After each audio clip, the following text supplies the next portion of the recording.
আসসালামু আলাইকুম everyone, welcome to my channel. আজকে আমি আপনাদের সঙ্গে শেয়ার করব সুজির ফিরনি বা সুজির ক্ষীর। আর হাতে মাত্র 10 মিনিট থাকলে সকাল অথবা বিকালের জন্য এই নাস্তাটি তৈরি করতে পারবেন। খুবই মজাদার আর সুস্বাদু এই রেসিপিটি। চলুন তাহলে কথা না বাড়িয়ে চলে যাচ্ছি পুরো রেসিপিতে। এই রেসিপিটি তৈরি করার জন্য প্রথমে আমি একটি প্যানে নিয়ে নিচ্ছি 1 টেবিল চামচ ঘি। ঘিটা একটু গরম হয়ে আসলে এখন আমি এখানে দিয়ে দিচ্ছি 2 টেবিল চামচ কাঠবাদাম কুচি, 2 টেবিল চামচ পেস্তা বাদাম কুচি, 2 টেবিল চামচ দিয়ে দিচ্ছি কাজু বাদাম কুচি। আরও এখানে দিয়ে দিচ্ছি 2 টেবিল চামচ কিশমিশ। এবার সুজি দিয়ে দিচ্ছি 1/4 কাপ। এবারে সব কিছুকে খুব ভালো করে ঘিয়ের সঙ্গে মিশিয়ে এগুলোকে ভেজে নিচ্ছি। তবে অতিরিক্ত হিট বা অনেক বেশি হিটে এগুলো ভাজা যাবে না, তা না হলে কিন্তু ফ্লেভারটা নষ্ট হয়ে যেতে পারে আর পুড়েও যেতে পারে। সুজিগুলো যখন একটু ঝরঝরে হয়ে আসবে তখন বুঝতে হবে সবকিছু হয়ে গেছে। এবার আমি এগুলোকে চুলা থেকে নামিয়ে এটাকে একটা সাইডে রেখে দিব। ক্ষীর বা ফিরনির সঙ্গে চিনিটা সরাসরি না দিয়ে চিনিটাকে আমি একটা ক্যারামেল তৈরি করে নিব। এতে করে সুন্দর একটা কালার আসবে। আমি একটা প্যানে নিয়ে নিয়েছি 1/2 কাপ চিনি। চিনিটা ভালোভাবে গলে যাওয়ার জন্য আমি এখানে দিয়ে দিচ্ছি 3 টেবিল চামচ পানি। আর খুব সুন্দর একটা ফ্লেভারের জন্য দিয়ে দিচ্ছি 1 চা চামচ ঘি। চাইলে আপনারা ঘিটা বাদও দিতে পারেন, টোটালি এটা অপশনাল। এবার এগুলোকে ভালোভাবে নেড়েচেড়ে মিশিয়ে নিচ্ছি।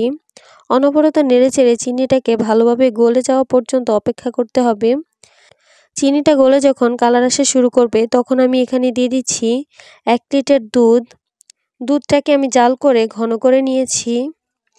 আপনারা চাইলে এখানে গুঁড়ো দুধ দিয়েও ঘন করে নিতে পারেন।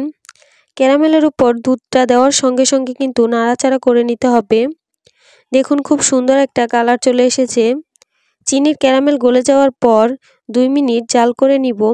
তারপর আমি এখানে দিয়ে দিচ্ছি আগে থেকে ভেজে নেওয়া সুজি আর বাদামগুলি। দেওয়ার সঙ্গে সঙ্গে কিন্তু অনবরত নাড়তে থাকতে হবে, তা না হলে কিন্তু সুজিগুলো দলা পেকে যেতে পারে। এবার আমি এখানে দিয়ে দিচ্ছি খুব সামান্য লবণ আর এলাচ গুঁড়া। আবারও সব কিছু একসঙ্গে নেড়ে চেড়ে মিশিয়ে নিচ্ছি। এভাবে কিছুক্ষণ নাড়াচাড়া করতে থাকলে দেখবেন ফিরনিটা কিছুটা ঘন হয়ে আসবে। আমি আরও প্রায় 5 মিনিটের মতো এটাকে রান্না করে নিব, যাতে সুজিগুলো খুব সুন্দরভাবে সেদ্ধ হয়ে যায় আর দানাদার হয়ে যায়। দেখতেই পাচ্ছেন এখন অনেকটাই ঘন হয়ে গেছে। আর আমার কাছে মনে হয় এই ঘনত্বটাই একদমই পারফেক্ট আছে। এখন আমি এটাকে চুলা থেকে তুলে পরিবেশন করে দেখিয়ে দিচ্ছি। এটা চাইলে গরম গরমও পরিবেশন করতে পারেন, আবার চাইলে ঠান্ডা হয়ে গেলেও পরিবেশন করতে পারেন। এটা দুইভাবে খেতেই অসাধারণ লাগে। মেহমানদের আপ্যায়নের জন্য খুবই চমৎকার একটি সহজ রেসিপি। মাত্র 10 মিনিটে ঘরোয়া উপকরণে এই রেসিপিটি তৈরি করা যায়। আশা করছি আমার আজকের রেসিপিটি আপনাদের কাছে ভালো লেগেছে আর সহজ লেগেছে।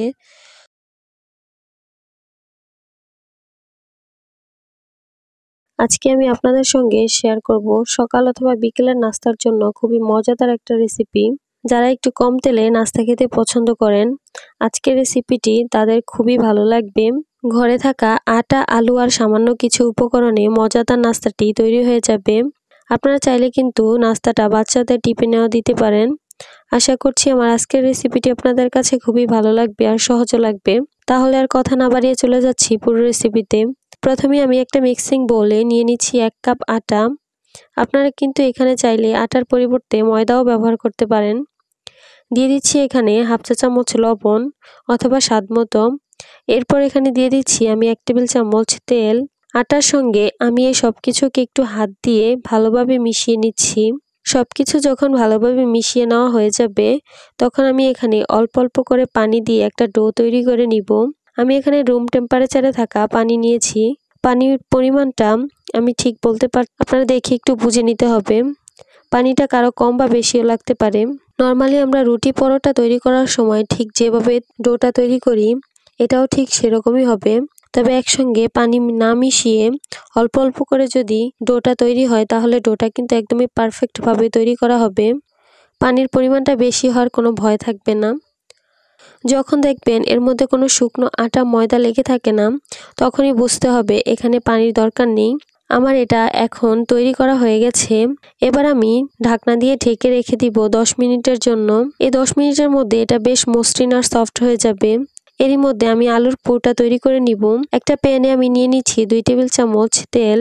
তেলটা যখন কিছুটা গরম হয়ে আসবে তখন আমি এখানে দিয়ে দিচ্ছি 1 চা চামচ পাঁচফোড়ন, দিয়ে দিচ্ছি 4টি শুকনো মরিচ।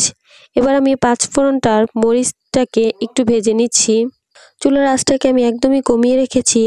আলুর পুরের মধ্যে পাঁচফোড়নটাকে এভাবে একটু ভেজে দিলে খুব সুন্দর একটা ফ্লেভার আসবে। এখন আমি এখানে দিয়ে দিচ্ছি 2 টেবিল চামচ পেঁয়াজ কুচি। এবার পেঁয়াজটাকেও আমি এগুলোর সঙ্গে একটু ভেজে নরম করে নিব। পেঁয়াজটাকে লালচে বা বাদামি করে ফেলবো না, আমি শুধু একটু নরম করে নিয়েছি। পেঁয়াজটা যখন কিছুটা নরম হয়ে আসবে তখন আমি এখানে দিয়ে দিচ্ছি 1/2 চা চামচ আদা বাটা, দিয়ে দিচ্ছি 1/2 চা চামচ রসুন বাটা।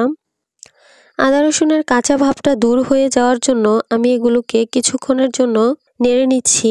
খেয়াল রাখতে হবে ভাজার সময় যেন মশলাগুলো কোনোভাবে পুড়ে না যায়। কিছুক্ষণ ভেজে নেওয়ার পর এবার আমি এখানে দিয়ে দিচ্ছি 2টা আলু। আমি আলুগুলোকে একটু ছোট ছোট করে কিউব করে কেটে নিয়েছি। প্রথমে আমি আলুগুলোকে মশলার সঙ্গে একটু ভেজে নিচ্ছি। আলুগুলোকে কিছুক্ষণ ভেজে নেওয়ার পর এবার আমি এখানে মশলাগুলোকে অ্যাড করব। আমি এখানে প্রথমে দিয়ে দিচ্ছি 1/2 চা চামচ লবণ, দিয়ে দিচ্ছি 1/2 চা চামচ হলুদ গুঁড়া, মরিচের গুঁড়া দিয়ে দিচ্ছি 1/2 চা চামচ, ভাজা জিরার গুঁড়া দিয়ে দিচ্ছি 1/2 চা চামচ, দিয়ে দিচ্ছি 2টা কাঁচামরিচ কুচি। মশলার সঙ্গে আলুগুলোকে আমি ভালোভাবে মিশিয়ে নিচ্ছি। মশলার সঙ্গে আলুগুলোকে কিছুক্ষণ ভেজে নেওয়ার পর এবার আমি এখানে দিয়ে দিচ্ছি 1 কাপ পানি। আর এই 1 কাপ পানিতেই কিন্তু আলুগুলো খুব ভালোভাবে সিদ্ধ হয়ে যাবে।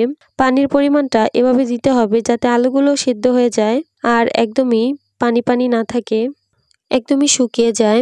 আলুগুলো যাতে অল্প সময়ের মধ্যেই সিদ্ধ হয়ে যায় এই জন্য আমি একটা ঢাকনা দিয়ে ঢেকে রান্না করব। এরই মাঝে কিন্তু 2-1 বার ঢাকনা তুলে এগুলোকে নেড়ে চেড়ে দিতে হবে। আবার ঢাকনা দিয়ে ঢেকে দিচ্ছি ভালোভাবে সিদ্ধ হয়ে যাওয়ার জন্য। পানি শুকিয়ে যাওয়া পর্যন্ত, যেহেতু আমি এগুলোকে ছোট ছোট করে কেটেছি তাই এগুলো সিদ্ধ হতে খুব একটা বেশি সময় লাগবে না। আমার এখানে 8 থেকে 10 মিনিটের মতো সময় লেগেছে। দেখতেই পাচ্ছেন পানিটা শুকিয়ে গেছে আর আলুগুলো কিন্তু ভালোভাবে সিদ্ধ হয়ে গেছে। চুলা থেকে নামানোর আগে আমি এখানে দিয়ে দিচ্ছি 1/2 চা চামচ গরম মশলার গুঁড়া, এরপর দিয়ে দিচ্ছি 2 টেবিল চামচ ধনিয়া পাতা কুচি। এবার সবকিছুকে একসঙ্গে খুব ভালোভাবে মিশিয়ে নিয়েছি। এখন আমার আলুর পুরটা একদমই তৈরি হয়ে গেছে। চুলাটা অফ করে দিচ্ছি আর এই আলুর পুরগুলোকে আমি একটা বাটিতে তুলে নিব। 10 মিনিট ঢেকে রাখার পর এটা কিন্তু এখন বেশ সফট আর মসৃণ হয়ে গেছে। এবার ডোটাকে আমি ছোট ছোট করে লেচি কেটে নিচ্ছি। এগুলো দিয়ে আমি রুটি বেলে নিব। রুটিগুলো খুব বেশি পাতলা বা ভারী হবে না, নর্মালি বাসায় যেরকম তৈরি করি সেরকমই হবে। বাকি ডোগুলোকে আমি ঢেকে রাখবো আর এখান থেকে একটা করে লেচি নিয়ে আমি রুটি বেলে নিচ্ছি। আমি এখানে একটু বড় আর একটু পাতলা করে নিচ্ছি, তবে আপনারা চাইলে ছোট তৈরি করতে পারেন। আপনারা কিন্তু চাইলে একসঙ্গে সবগুলো রুটি বেলে তারপর নাস্তাগুলোকে তৈরি করতে পারেন। আমার এখানে রুটিটা বেলা হয়ে গেছে। খুব বেশি ভারী বা খুব বেশি পাতলা কিন্তু করিনি। এবার আলুর পুরটা তৈরি করে রেখেছিলাম সেখান থেকে পুরটা রুটির মাঝখানে দিয়ে দিচ্ছি। পুরটা দেওয়ার পর আমি একটু চারপাশে ছড়িয়ে দিচ্ছি। তারপর এক পাশ থেকে একটা ভাঁজ দিয়ে দিচ্ছি। এরপর অন্য পাশ থেকেও আরেকটা ভাঁজ দিয়ে দিলাম। এরপর দুই পাশ থেকে অপর পাশ দিয়েও দিয়ে দিচ্ছি। আমি ভাঁজের মাঝখানে একটু করে পানি লাগিয়ে নিয়েছি যেন ভাঁজগুলো খুলে না যায়। ভাঁজ দেওয়ার সময় ভাঁজের জায়গাগুলোতে আমি একটু করে চেপে চেপে দিচ্ছি। এই ভাঁজটা কিন্তু একদমই সহজ। আমরা যেভাবে মোগলাই পরোটা ভাঁজ করি এই ভাঁজটাও ঠিক সেরকমই হবে। একদমই সহজ একটা ব্যাপার। আপনারা একটু খেয়াল করলে বুঝতে পারবেন আমি কাজটা ঠিক কিভাবে করছি। আমি বাকিগুলো একইভাবে তৈরি করে নিব। এরপর চুলায় একটি প্যান বসিয়ে দিয়েছি। প্যানটা একটু গরম হয়ে আসছে। এখন আমি 2 থেকে 3টা করে দিয়ে দিব। এরপর আমি এগুলোকে একটু হালকা করে সেঁকে নিব। প্রথমে এক পাশ থেকে 1 থেকে 1.5 মিনিটের মতো করে সেঁকে নিব। তারপর অপর পাশটা একটু উল্টে দিচ্ছি। এবার অন্য পাশটাও আমি 1 থেকে 1.5 মিনিটের মতো করে সেঁকে নিব। সেঁকে নেওয়া হয়ে গেলে এবার আমি এখানে 1 থেকে 2 চামচের মতো তেল দিয়ে দিচ্ছি। এবার তেলের সঙ্গে আমি এগুলোকে একটু ভেজে নিব। এপাশ ওপাশ করে দুই পাশ থেকে এগুলোকে ভালোভাবে ভাজা হয়ে গেছে। খুব সুন্দর একটা গোল্ডেন ব্রাউন কালার চলে এসেছে। এবার আমি এগুলোকে এখান থেকে তুলে নিব। ব্যাস তৈরি হয়ে গেল সকাল বিকালের জন্য খুবই মজাদার আর অনেক বেশি হেলদি একটা নাস্তা। যারা কম সময়ে আর কম তেলে মজাদার নাস্তা খেতে পছন্দ করেন তাদের জন্য এটা একদম পারফেক্ট একটা রেসিপি। আমার মনে হয় আজকের রেসিপিটি আপনাদের সবার কাছে অনেক বেশি ভালো লেগেছে আর সহজও লেগেছে। আমার রেসিপিটি যদি ভালো লেগে থাকে অবশ্যই একটি লাইক দিবেন আর আমার চ্যানেলটি সাবস্ক্রাইব করবেন। পাশে থাকা বেল বাটনটি ক্লিক করে রাখবেন আমার পরবর্তী ভিডিওর নোটিফিকেশন সবার আগে পাওয়ার জন্য। আজকে এই পর্যন্তই। সবাই ভালো থাকবেন, সুস্থ